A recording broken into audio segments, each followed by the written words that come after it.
Hello दोस्तों, स्वागत है आपका मेरे यूट्यूब चैनल पर। अगर दोस्तों आप मेरे चैनल पर नए हैं तो प्लीज़ चैनल को सब्सक्राइब करें, और अगर आपको मेरी वीडियो पसंद आए तो प्लीज़ वीडियो को लाइक करें। और अगर आपके किसी जानने वाले को मेडिसिन से रिलेटेड जानकारी चाहिए, अदरवाइज़ किसी भी जानने वाले को फार्मा रिलेटेड वैकेंसी की जानकारी चाहिए, तो प्लीज़ मेरा वीडियो से शेयर करें। तो दोस्तों, वीडियो का थंबनेल देखकर आपको पता चल गया होगा कि आज हम किस टॉपिक पर बात करेंगे। तो चलिए दोस्तों, हम बिना किसी देरी के शुरू करते हैं। तो दोस्तों, आज का जो हमारा टॉपिक है वो टॉपिक है खांसी का। दोस्तों, इसमें मैं आपको बताऊंगा कि खांसी होता क्या है, खांसी के कितने प्रकार होते हैं, और दोस्तों खांसी किस वजह से होता है, और खांसी में बेस्ट मेडिसिन कौन से, बेस्ट कफ सिरप्स कौन से अवेलेबल होते हैं, और उनका मैकेनिज्म ऑफ एक्शन क्या होता है, और उनके साइड इफेक्ट क्या क्या होते हैं, और हम कैसे पहचानें कि कौन सा सिरप सूखी खांसी के लिए और कौन सा सिरप गीली खांसी के लिए। तो दोस्तों, अगर हम सांस बाहर की तरफ छोड़ते हैं तो उस समय दबाव के साथ में एकदम तेज से जो आवाज़ निकलता है हमारे मुंह से सडनली, तो उसको हम खांसी बोलते हैं। दोस्तों, अगर हमारे थ्रोट में किसी तरह का जब इरिटेशन होता है, तब जब हम सांस बाहर छोड़ते हैं उस टाइम पे सडनली दबाव के साथ में अचानक में आवाज़ आता है मुंह से, तो उसको हम खांसी कहते हैं। तो दोस्तों, खांसी कितने प्रकार के होते हैं? तो दोस्तों, बेसिकली खांसी जो है दो प्रकार के होते हैं। एक होता है आपका सूखी खांसी, दूसरा होता है आपका गीली खांसी।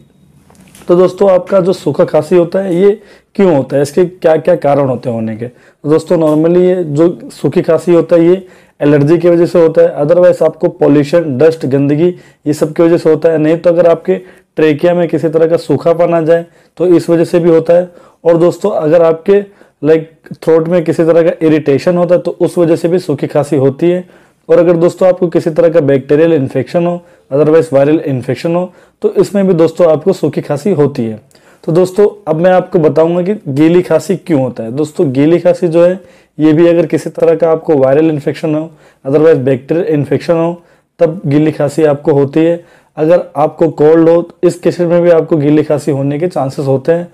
और अगर दोस्तों, अगर आप किसी तरह के मरीज हैं जैसे सीओपीडी, अस्थमा, अदरवाइज ब्रोंकाइटिस, तो इसमें भी आपको जो है गीली खांसी होती है। अगर किसी को भी निमोनिया है तो उसमें भी गीली खांसी होती है। तो दोस्तों, ब्रोंकाइटिस होता है क्या? दोस्तों, ब्रोंकाइटिस ब्रोंकस होता है, जो सांस लेने की नली होती है जो हमारे लंग से, फेफड़े से जुड़ी हुई होती है। तो उसमें अगर किसी तरह की प्रॉब्लम होती है, स्वेलिंग वगैरह होती है, तो उसको हम ब्रोंकाइटिस बोलते हैं। तो ब्रोंकाइटिस में भी दोस्तों गीली खांसी होती है। और दोस्तों, अब सीओपीडी होता है क्या? दोस्तों, सीओपीडी जो है एक सांस रिलेटेड बीमारी है जिसमें सांस रुक रुक कर आती है, तो अच्छे से नहीं आती। सीओपीडी का फुल फॉर्म होता है क्रोनिक ऑब्स्ट्रक्टिव पल्मोनरी डिसीजेस। तो चलिए दोस्तों, मैं आपको बताता हूँ कि सूखी खांसी में कौन से मेडिसिन मार्केट में अवेलेबल है, कौन से कफ सिरप्स मार्केट में अवेलेबल है, और जो उसमें दवाइयाँ होती है उसके मोड ऑफ एक्शन क्या है और उसके साइड इफेक्ट क्या क्या होते हैं। तो दोस्तों, अगर आपको किसी भी प्रकार की सूखी खांसी होती है, आप कोई सा भी सिरप लेंगे सूखी खांसी का, तो उसमें जो है तीन क्लास के ड्रग का दवाई का यूज होता है। तो दोस्तों, मैं आपको एक एक करके बताता हूँ।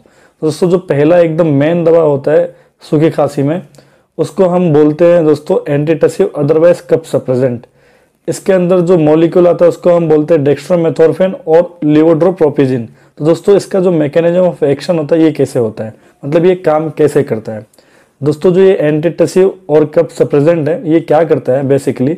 दोस्तों, हमारे जो दिमाग है ना, इसके अंदर कफ सेंटर होता है। कफ सेंटर से ही हमारे बॉडी को सिग्नल मिलता है खांसने का, तब हम खांसते हैं।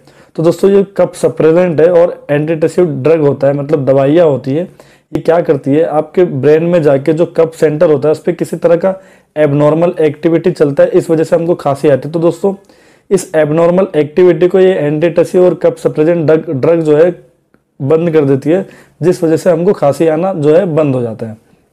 और दोस्तों, जो इसमें दूसरे तरह का जो एकदम दवाई है, दूसरे क्लास का जो ड्रग है एकदम कॉमनली यूज होता है सूखी खांसी में, उसको हम एंटी एलर्जिक और एंटी हिस्टामिन बोलते हैं। दोस्तों, एंटी एलर्जिक और एंटी हिस्टामिन में जो नॉर्मली मॉलिक्यूल आता है इसको हम बोलते हैं क्लोरफेनेरामाइन मैलिएट और डाइफेनहाइड्रामिन। तो दोस्तों, ये काम कैसे करता है? दोस्तों, हमारे बॉडी में जो एक हिस्टामिन नाम का केमिकल मैसेंजर होता है, जिस वजह से हमको एलर्जी होता है, अदरवाइज सर्दी होता है, जुकाम होता है, खांसी भी होता है। तो दोस्तों, ये एंटी हिस्टामिन जो ड्रग होता है, एंटी हिस्टामिन जो दवाइयाँ होती है, बेसिकली हिस्टामिन के एक्शन को बॉडी में ब्लॉक कर देते हैं, जिस वजह से हमको या खांसी, सर्दी, जुकाम बंद हो जाता है। और दोस्तों, जो तीसरा एकदम कॉमनली यूज होने वाला ड्रग होता है यूज होने वाला दवाई होता है सूखी खांसी में, उसको हम बोलते हैं अल्फा 1 एगोनिस्ट और डीकंजेस्टेंट ड्रग भी बोलते हैं। दोस्तों ये काम कैसे करता है और इसके अंदर कौन सा मॉलिक्यूल नॉर्मली अवेलेबल है। दोस्तों इसके अंदर जो मॉलिक्यूल आता है उसको हम फिनाइलफ्रिन कहते हैं। और दोस्तों ये काम कैसे करता है, दोस्तों ये क्या करता है, बॉडी में जो अल्फा रिसेप्टर होता है, अल्फा रिसेप्टर को अल्फा 1 एगोनिस्ट जो है वो एक्टिवेट कर देता है, जिस वजह से हमको जो लाइक कंजेशन प्रॉब्लम होता है, नाक में लिक्विड वगैरह जमा होना, ये नहीं होता है। तो दोस्तों ये जो मतलब इसी 3 तरह की जो दवाइयाँ हैं किसी भी सूखी खांसी के सिरप में अवेलेबल होती है। जैसे कि मैंने आपको बताया दोस्तों, डेक्स्ट्रोमेथोर्पेन, लियोड्रोप्रोपिजिन, और आपका हो गया फिनाइलफ्रिन, डाइफेनहाइड्रामिन, और आपका हो गया क्लोरफेनेरामाइन मेलिएट। तो दोस्तों हम कैसे पहचानें कौन सा सिरप सूखी खांसी के लिए। तो अगर दोस्तों किसी भी सिरप के लास्ट में अगर डी लिखा हो, अदरवाइज DX लिखा हो, तो इसका ये मतलब होता है कि वो सूखी खांसी के लिए। डी और DX का मतलब क्या होता है दोस्तों, डी और DX का मतलब जो होता है बेसिकली डेक्स्ट्रोमेथोर्फेन होता है। अगर किसी भी सिरप के अंदर डेक्स्ट्रोमेथोर्फेन है तो इसका ये मतलब होता है कि वो सूखी खांसी के लिए।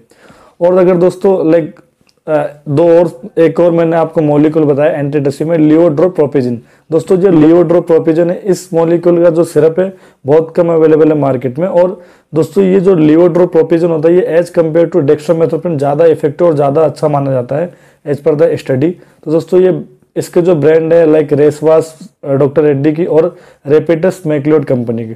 और दोस्तों जैसे मैंने सूखी खांसी के लिए बताया दोस्तों, इसके लिए बेस्ट सिरप जो मार्केट में अवेलेबल है उसको हम लाइक एस्कोरिल डी और अस्थाकाइन DX, ये काफ़ी अच्छी कंपनी के दवा हैं और प्लस जो ये बेस्ट माने जाते हैं लाइक सूखी खांसी में।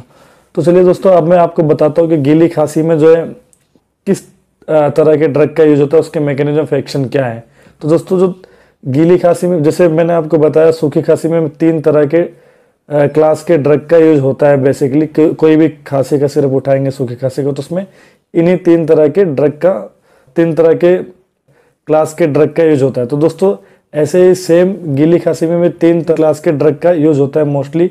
किसी भी आप खांसी के सिरप में उठा के देखेंगे और गीली खांसी के लिए तो उसके जो मैं आपको बताऊंगा 3 तरह के क्लास के ड्रग, उन्हीं का ही यूज होता है उसमें। तो दोस्तों जो पहला आपका होता है उसको हम एक्सपेक्टोरेंट बोलते हैं। दोस्तों ये एक्सपेक्टोरेंट का मैकेनिज्म ऑफ एक्शन होता क्या है दोस्तों, एक्सपेक्टोरेंट जो होता है ये हमारे बलगम को, म्यूकस को क्या करता है, चिपचिपाहट होता है म्यूकस में, उसको खत्म कर देता है, जिस वजह से बलगम अगर चेस्ट से बाहर निकलने में, लंग से बाहर निकलने में हमको आसानी होती है। तो दोस्तों इसमें जो मेडिसिन आते हैं, मॉलिक्यूल आते हैं, उसको हम बोलते हैं दोस्तों आपका ग्वाफेनेसिन और अमोनियम क्लोराइड।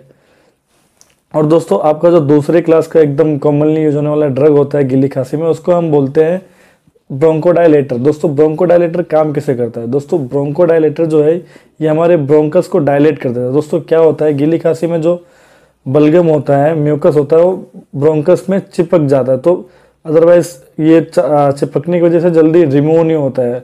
तो दोस्तों क्या ब्रोंकस है सांस लेने की नली, और जब थोड़ा डायलेट, जो थोड़ा फैल जाता है, तो दोस्तों जो बलगम है वो इजीली बाहर आ जाता है अपने लाइक चेस्ट से, अदरवाइज लंग से। तो दोस्तों इसके अंदर जो नॉर्मली मॉलिक्यूल आता है इसको हम लिवोसल्बुटामोल, सल्बुटामोल और टर्बुटेलिन कहते हैं। तो दोस्तों जो तीसरा एकदम कॉमनली यूज होने वाला ड्रग होता है गीली खांसी में, ड्रग लाइक क्लास होता है गीली खांसी में, उसके अंदर जो ड्रग आते हैं उनका मैकेनिज्म ऑफ एक्शन होता है क्या है दोस्तों, उसको हम म्यूकोलाइटिक कहते हैं बेसिकली। और ये क्या करता है, म्यूकस को थिन कर देता है, मतलब लाइट कर देता है। मतलब दोस्तों ये म्यूकोलाइटिक एजेंट जो होता है, म्यूकस मतलब जो बलगम होता है उसको थिन, पतला कर देता है, जिस वजह से बलगम चेस्ट से और लंग से बाहर निकलने में हमको आसानी होती है। तो दोस्तों इसमें जो मॉलिक्यूल आते हैं उसको हम कहते हैं दोस्तों आपका एम्ब्रोक्सोल, अदरवाइज आपका ब्रोमोहेक्सिन, नहीं तो फिर सोडियम सिट्रेट। तो दोस्तों अगर हमको कोई भी खांसी के सिरप के बारे में पहचानना है कि सूखी खांसी के लिए, गीली खांसी के लिए, तो दोस्तों गीली खांसी का जो बेसिकली सिरप होता है उसके अंदर लिवोसल्बुटामोल होता है। अगर किसी भी सिरप के लास्ट में LS लिखा होता है, जैसे कि आपका हो गया अस्थाकाइन LS, अदरवाइज एस्कोरिल LS, तो लास्ट में दोस्तों LS है, मतलब इसके अंदर लिवोसल्बुटामोल है। अगर लिवोसल्बुटामोल है तो दोस्तों ये गीली खांसी के लिए यूज में आएगा। और दोस्तों जैसे मैंने आपको बता दिया दोस्तों कि अगर सूखी खांसी के लिए तो लास्ट में D अदरवाइज DX, मतलब उसके अंदर डेक्स्ट्रोमेथोर्फेन है। और अगर गीली खांसी लास्ट में LS रहेगा, मतलब उसके अंदर लिवोसल्बुटामोल है। तो दोस्तों इससे आपको लाइक खांसी ये सिरप लेने आ रहे, किसी ने आपको सिरप दिया तो लास्ट का वर्ड देख के आप पहचान सकते हैं, अदरवाइज इसके अंदर का कंटेंट देख के आप पहचान सकते हैं सूखी खांसी के लिए, गीली खांसी के लिए। तो दोस्तों अगर किसी किसी केस में कभी कभी क्या होता है कि पेशेंट जो है, मरीज जो है, उसको क्या खांसी आती है, उसको सूखी खांसी होती है, लेकिन उसके अंदर जो है बलगम भी जमा हुआ होता है।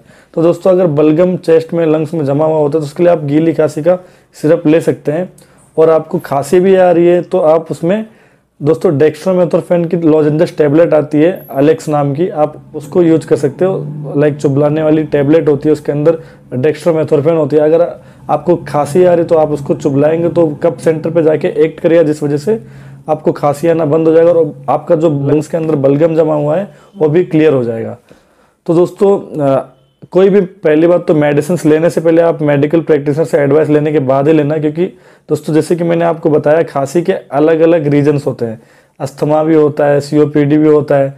तो दोस्तों खांसी होने के बहुत सारे लाइक रीजन्स होते हैं। तो आप कभी भी कोई भी खांसी का सिरप जाके खुद से ना ले, कभी भी एक मेडिकल प्रैक्टिशनर को दिखाने के बाद ही ले। दोस्तों आज की वीडियो में बस इतना ही। अगर आपको मेरी जानकारी पसंद आई तो प्लीज़ वीडियो को जो है शेयर करें, लाइक करें और चैनल को सब्सक्राइब करें। और दोस्तों अगर फार्मा रिलेटेड वैकेंसी के बारे में आपको जानना है तो प्लीज़ नीचे दिए गए नंबर पर आप डीएम कर सकते हैं, अदरवाइज इंस्टाग्राम आईडी पर भी डीएम कर सकते हैं। ओके दोस्तों, आज के लिए बस इतना ही। Thank you.